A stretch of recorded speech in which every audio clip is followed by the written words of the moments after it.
Hi guys, it's Amanda / Citizen Erased 14, whichever you want to call me, and I am here with a new screenshotting video because it's been over a year since my last one. I felt overdue.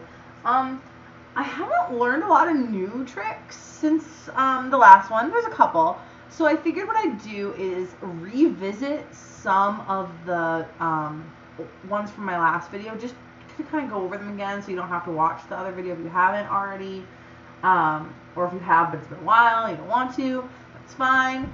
But yeah, so I figured I'd go over some of the old stuff. This is all assuming that you're fairly familiar with Pose Player and the basics of screenshotting. If you're not, I recommend my very first screenshotting video. I'll link my other two screenshotting videos in the description. My very first one I made when I myself was like a novice screenshotter was when I was writing Dust to Dust. So yeah, that would be a good place to start. Otherwise, you can enjoy this one, or maybe just watch it for fun as an excuse to see some of my Sims. I don't know. I just kind of felt like doing a video. So I have autonomy on right now so that people could be walking around in the background. But oh hi Ember, she's so pretty. Hi Phoenix. He's just walking away. But I actually have to turn autonomy off for my screenshots to really be good. So, because they just don't cooperate. I'm telling you, those Sims. So of course, first thing you should do. Here, let's actually select Emberlyn. We want to do. Wait, is there a space there? I can't even remember. Yeah, okay. We want to turn headline effects off so that we don't have the phone out anymore. But yeah, I'm gonna show a couple of tips of what to do. She's trying to ask Phoenix for advice, but he's trying to go to bed. Oh, so I usually wait. Why does he have no shirt on though? Oh, he's in his box. He was actually in bed. I was just a little confused. Oh, as you can see, I never updated Phoenix's bedroom because there really wasn't a reason to, because we haven't seen it. But whenever we see it, we'll do it. God, this is getting so off topic already. Okay, focus. And I'm sorry, my microphone sucks, so I probably sound like I'm underwater. All right. So first thing I'll show a couple of older tricks. So I actually used this trick in the chapter that most recently came out, the one called Triple Life. If you have not read it yet, I won't spoil it or anything. But so okay, fun fact: I usually would use the teleporter, or I have shift click and then do teleport here to teleport my Sims. But the Rosebrook house is so big it lags the game when I try to do that. So I have to make them walk places or actually use the teleportation statues, which it's kind of annoying. Wow, everybody, why is Phoenix so popular? He's talking. Okay, didn't I turn autonomy off? Were you, you guys were witnesses of that, right? I turned it off. They're literally using Phoenix as a therapist right now because everybody wants to talk to him. And I never changed Phoenix's hair, apparently, because he still has his last gen hair. Here, freaking put some clothes on. Change your clothes, man. I'm so used to using MC for everything. Alright, I want, here, Tam, you're just chilling outside. I just put them in the house for no reason. Don't get excited. They're actually not in the next chapter. The next chapter is all about, shit, why did I do that? The next chapter is all about Jace and Emberlyn's little nighttime meeting at the park. But yeah, so this tip is about Sim eye tracking and how that works and how to make sure your Sims, okay, I clicked through these. I don't really play my Sims at all, so I don't really, it sounds awful, I just don't really care. So I just always click through those like, yep. Alright, so eye tracking. I'm a stickler, I try to be, for making sure my Sims are looking in the right direction, looking the way they're supposed to be looking. But that can be a real challenge, because their eyes like to wander. So one of the ways that I've found to take advantage of this is that Sims their eyes always go to another Sim who is moving. Okay, that is what I've discovered. So there was actually a shot in my recent chapter where Jace, one of the the popular kids, was sitting at the cafeteria, and I wanted Emberlyn to look across the cafeteria at him, but for the life of me, she wouldn't look over there. So what I did was I had Zelda walk by Emberlyn's table, and having her walk by made Emberlyn's eyes follow Zelda as she walked, and then I caught the right moment where it looked like she was looking at Jace, but Zelda was like behind Jace's head. Like I angled it just right so that you couldn't tell she wasn't looking at Jace. She was looking at Zelda when she was walking by. So I wanted to kind of try to recreate something like that here. So like, let's pretend, okay, see, look, notice that, look, she's looking at Zelda because Zelda moved. Now watch what'll happen if I make Tam move. In theory, Emberlyn should now look at him instantly. Yep, see, look, she looks at who moves. So what you have to be a little tricky with this, but basically what you could do to use this to your advantage is make a Sim walk by in the direction you want them looking, and then crop the shot so that the Sim who walked by is not in it. So let's say I wanted her looking at Zelda, but I didn't want Zelda to move. I would want Tam to walk by Zelda and up. Don't make a liar out of me, Emberlyn. Come on. It's obviously not foolproof. But look, see, she looks at him again because she looks at who's moving. All right, let's try this again. Follow him, follow him, follow him. Open your eyes. Okay, so look, she's actually looking at Tam, but if I wanted to make it look like she was looking at Zelda, I could just crop it like that, and she's looking kind of in the right direction. That is like a not great, that wouldn't be a great shot to use for a chapter, but just so you can get the idea. Yeah, for whatever reason, they're going to go for whoever moves. So make another Sim, a Sim who's not really part of the scene, just walk by, and that's the easiest way to get them to look where you want to look. So that is one important tip. That is one from my previous video. I just wanted to show it again. So that is one. Another tip that I wanted to show you, I'll require a couple more Sims. Who's awake? Dev's awake. We're gonna come in here. I'm not gonna like Phoenix can come in here. Everybody hates poor Gigi. So no, we'll just let her be. But I'm gonna use a group of Sims for this one. This is another tip for making them look in a certain direction. So this is called the TV trick. Okay.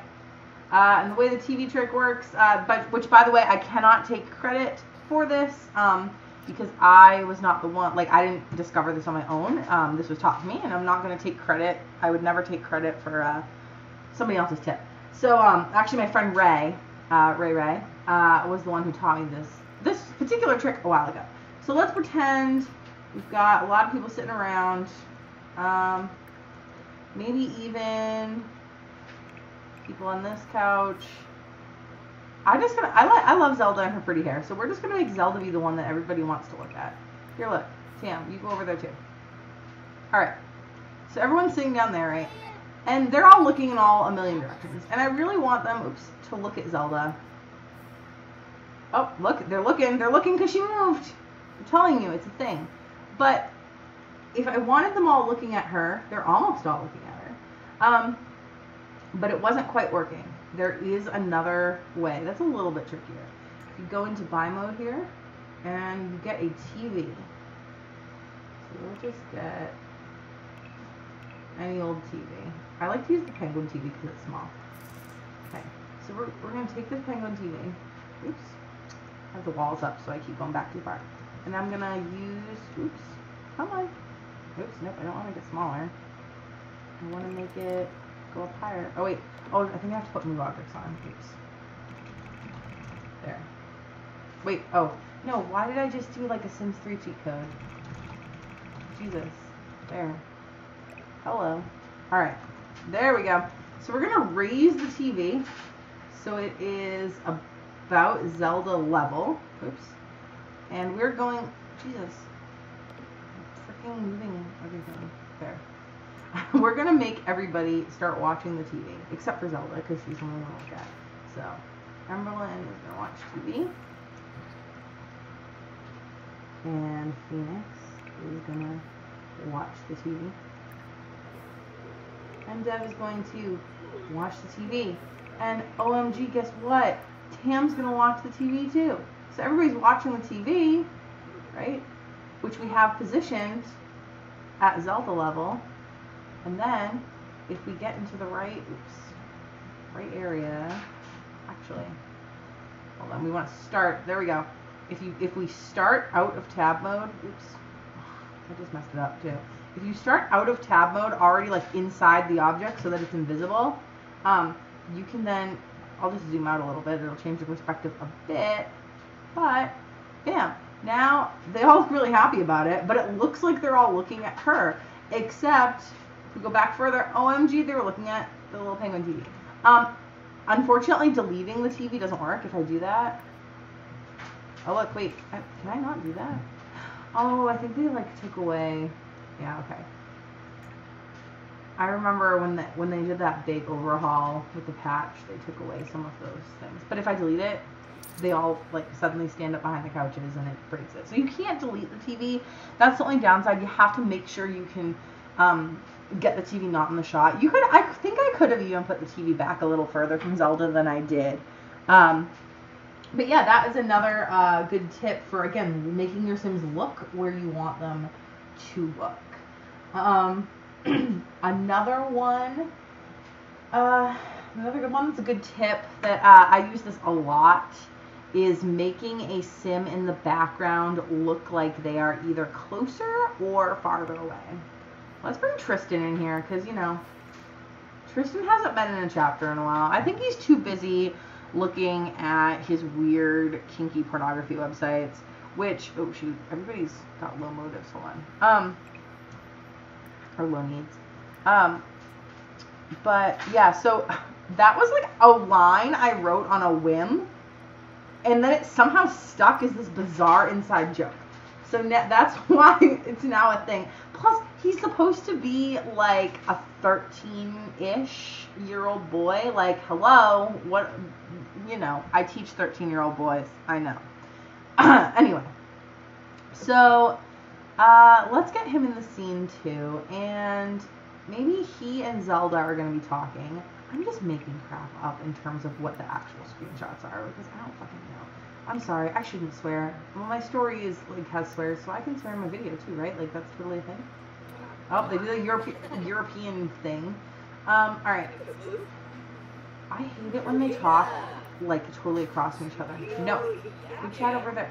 Ah, Zelda's reminding me of another tip I have to show you guys in a minute here, which is another one that I borrowed from some. No, okay. You know what? Before I show you the tip I was going to show you, hold on now. Let me skip ahead immediately to a different tip called the invisible toilet trick. This one, again, I'm not going to take credit for somebody else's tip. This was a tip from my friend Wagon Fruit, who writes Line of the Last, which is an awesome Amazon challenge story. It's on an indefinite hiatus right now. Even if it doesn't come back, you should read what it has so far because it's still like awesome. But anyway, so she taught me this trick, which has absolutely freaking saved my life. Because in case you haven't noticed, for whatever reason, Sims are obsessed with sitting down when they talk. If there is any available seating in the area, they will sit.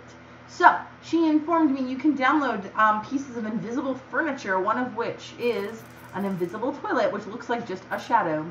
The way that you can prevent your Sims from sitting down is you have to have move objects on, place the invisible toilet underneath everything that they can sit on that's in the scene. I use this trick all the time. Okay, now they will stop trying to sit constantly. No, I didn't put them on the white chairs though. They might, whoop, weird glitch. They might try to go sit over there, but I'm hoping they don't. But yeah, now they won't be playing musical chairs quite as much. So what I had wanted to show was, let's pretend for whatever reason, I just want this shot of Emberlyn and her dad looking at them talking. Okay, I don't know why. Now, if I took the shot like this, they're really far away, like back there. You can't really see what's going on there. But once you're in tab mode, if you zoom in, right, on them, and then pull the camera back, look at how much bigger they look and how it looks like they're closer, and you can see them a lot clearer. It's such a simple technique, but I use this in probably every single Ashes to Ashes chapter at some point, because I like to do a lot of shots where it's like, I'm not subtle, let's be honest, about most things. So it's like, oh no, he's looking at her from across the room. Let me dramatically show it in the background. And when I do shit like that, I use that to make it more clear so we can see them a little bit better. Only time that this is difficult to do is if there's a wall right behind the part where you're zooming up, you're backing up into. But otherwise, yeah, so I would take that shot. I took it just for fun. So yeah, that is another one. So making background sims look closer and look larger. Also the invisible toilet trick, which is a good one.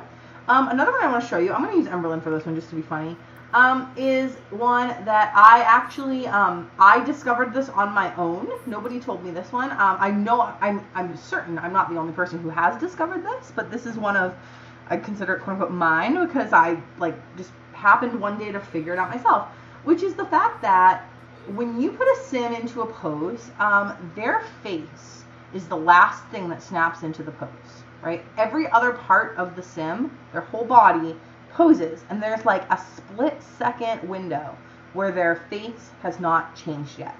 So I'm going to use this pose as an example, okay? I already thought about it. Where is it? Rude and threatening gestures. Oh yeah, so we're going to have Emberlyn flip off the camera. So there's this angry pose, right? She's flipping off the camera. Her hand's clipping into her waist, but oh well. So, alright, but what if I wanted her to be happy about flipping it off? Like, what if I found this pose and I was like, this pose is perfect in every way except for her face.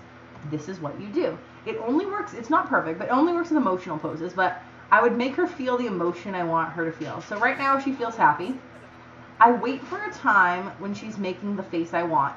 Now you have to be careful. This only works with the truly idle facial expressions. It does not work for the random little laughs or little motions that they do on a loop every once in a while. They have to be having a truly neutral pose like this. Now what I do is I go back to do my pose. I go into my pose by pack again. I go into the rude gestures. I click the pose I want. Now this is where things are a little bit tricky. I have the game paused. You have to have the game paused when you go into do the pose. I put my finger over the pause button to get ready to pause at the exact right moment. I unpause it. There. Ah, I got it. I've used this a lot too. So, and look, now she's doing that same pose, but she's got this like little smile on her face. She's looking kind of smug. Okay. What if I can't really imagine a reason why, but let's pretend she was sad. Oops, hold on. She has too many confident moodlets. That's what we get for being self-assured. Okay, now we're going to make her be sad. So if now she feels sad, I want her to sadly flip somebody off. I don't know. So I go back, I do the same pose again. This time I pause it just right. Oh shoot, see, there's an example if I wasn't quick enough and she's in a mad face. Hold on. Oops, wait, actually, hold on. I have to stop because, see, she's doing this look around thing, and that's not truly an idle one. There you go. It's when they're just truly standing there and doing nothing else. Let's try this again. I keep going too far. Okay, take two. Okay, this wasn't perfect because for some reason she's looking up. What are you looking at? Is somebody coming down the stairs? I don't know what she's looking at. She's, like, seeing something. She's having a vision. But if I had waited until her eyes were looking forward, I would be able to get a shot of her looking sad. You get the idea. That is a great one that I use a lot. Those are basically all the big ones I wanted to go over. How are we doing on time here? Okay, 20 minutes for me. That's not bad. Yeah. So those are just some ones that I still use a lot. I like I said, my last video was from over a year ago. I had several of those tips in there. They're ones I still use on a regular basis. They're just so good. So I wanted to show them again in a new video with new Sims in the new house, which I will transition to now, a little tour of the Rosebrook house, which was also made by Wagon Fruit, who taught me that invisible toilet trick. I'll put a link, by the way, to the invisible toilet trick. I'll also put a link to Wagon Fruit's story as a shout out, because she made the house and she taught me an awesome trick. So she made this new version of the house because we were overdue for a remodel. The old house, we've had it for a long time. I wish we could see more of the house on a regular basis, but I like close-up shots of my Sims faces. So this is their living room. Very nice, as you can see. They got a big fireplace. They have a little sunroom seating area. I'm just going to kind of float around in tab mode. This is the nice, really big, beautiful entrance hall there. There's some family pictures on the walls. Lots of plants and greenery around because Harper and Devin are kind of they have like a little bit of a hippie flair to them. They're all artsy and stuff. So it felt really fitting. This is the kitchen. The kitchen's really nice. Big kitchen. Oops. And the dining room is also a nice big sunroom, and it has this cool waterfall right in the middle of it, which is really neat. There's a hallway here connecting to the living room, and I like the hallway because it has wedding pictures of all my heirs. It even has Lucas and Mel from Dust to Dust, and then we've got Alex and Jade, we've got Mari and Jonas, we've got Toby and Colette, we've got Zane and Hope, and we've got Harper and Devin. And we're not going to talk about No Mark and Jocelyn because people will get triggered and yell at me for that never happening. Anyway, moving on. So if we fly over here, we're flying. Whee! This is a nice garden room. A nice garden center. Outside there, you can see they have a basketball court. I'll show outside after, but I love Dev's art studio.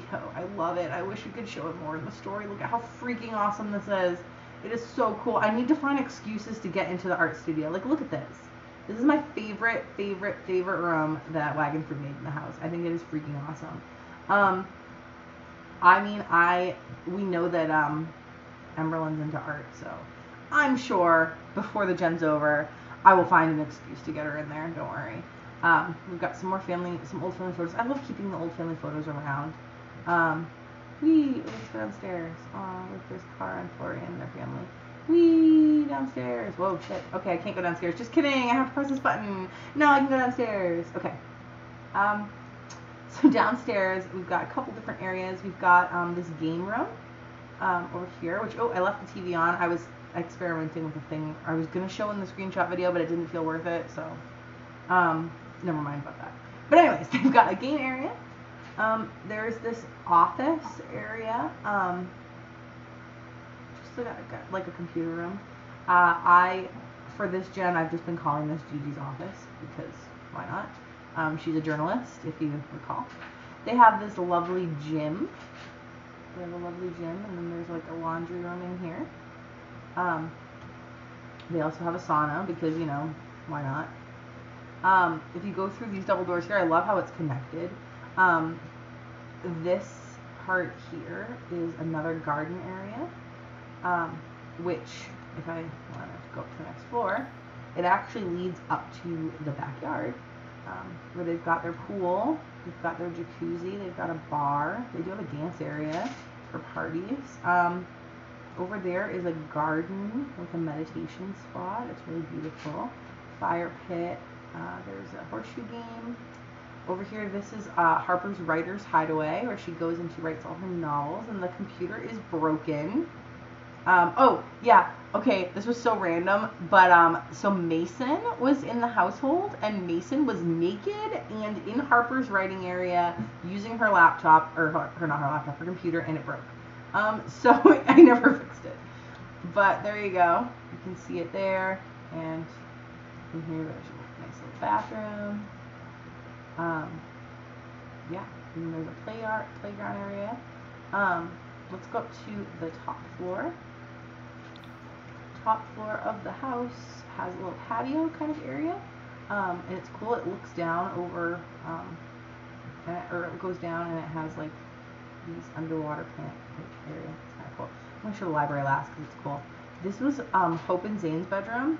Hope and Zane have both passed away in the story. Harper's sleeping in the bed for unknown reasons. There's the famous picture of Zane with his parents on the wall, because, you know, that was that. There's some pictures of Zane. So I haven't taken any family pictures with Emberlyn yet, and I feel really lazy about that. I gotta get on that. I'll do it eventually. So here's Emberlyn's room. This used to be Lila's room, and I actually redid parts of it to make it fit for Emberlyn. This is where she usually writes, but I traded it out with a laptop. There's Harper's little car. This is supposed to be the award that she won, the 3rd place award at that con where she met Mason for her wildling costume. And then there's like a little sitting area, and of course, I'm so glad I found this CC. There's her sewing table, her sewing machine. There's all the fabric. Here's some of her designs on the wall. I like having a mannequin with like an in-progress costume on it in the background too. She's got the cool lights. She's got the bed. Yes, there's her room. So this is actually the Rosebrooks guest bedroom. I haven't, true confession, have not figured out an actual house for Tam and Jasper to live in. So there was a shot of them with Zelda when she was a kid, and I just made this spare room their bedroom and threw some geeky posters on the wall and called it good. No shame, okay? No shame. I have no shame. So here we have Devin and Harper's room, very purple because that is Harper's favorite color. And there's some pictures on the wall. Aw, there's them with Riley, and then there's her parents, and there are wee little things, so young. They have this cool purpley bathroom. There's a more general bathroom. There again is that's Phoenix's bedroom, which is still the same as when he was a teenager. I'm sure I will change it when I eventually get around to showing it. But he hasn't had a chapter yet this gen. I think he will eventually, but he just hasn't yet. And last but not least, we have the library. I love the library. The library has become also kind of like a memory room. I love what Wagon Fruit did. So we've got a picture of Joss and Mark on the wall because this was their library. And then the library is full of like relics, I guess you could say, from past Rosebrooks. This is Alex's writing desk because he was actually a journalist as well. We've got, this is supposed to be Luke's guitar, which, okay, I know he's a controversial character, but, you know, his son ended up being the heir. Yes, I know, you can yell at me about that, but, you know, so he needed a little bit of representation. There's more pictures of Joss and Mark on the wall. There's Mari's piano, and then there are all of Toby's trophies from when he was a professional soccer player. And then, of course, books. And yeah, that is the gorgeous Rosebrook house. Oh yeah, and outside in the front too, we've made a little car parking area. Here, let's make it all so you can get the full view. So that is the giant Rosebrook mansion as it stands right now in Generation 8. I'm sure there will be changes in the future, but you know, for now, I think it's pretty amazing, and I love how it came out. I'm so excited about it. Yeah, that pretty much covers the video. So we had, I think, a good mix of screenshotting tips and some gratuitous house touring. I do plan on making another video in the next couple of months. I am getting pretty close, believe it or not. I still can't believe it. I'm getting pretty close to 1 million views on my Ashes to Ashes blog, which I think is pretty cool. So I've decided when I do reach 1 million views, I will do a special, like a funny kind of video. I won't give more details right now, but that's kind of my plan, is I have like a funny video as a little celebration to share when that happens.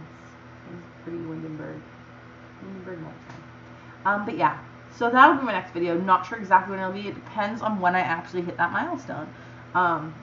Probably in, I don't know, 2 or 3 months. I think 2 or 3 months probably. But we'll see. So yeah, thank you guys so much for checking out my video. I hope it was at least somewhat helpful for you, or at least entertaining. Yeah, let's go see Harper. Let's go make Harper happy before we say goodbye. We'll make her flirty, because you know that's how she's been most of this day, huh? Oh yeah, she knows it. She's smiling now, but if only she knew what lies ahead for her. Okay, now I'm just being ridiculous.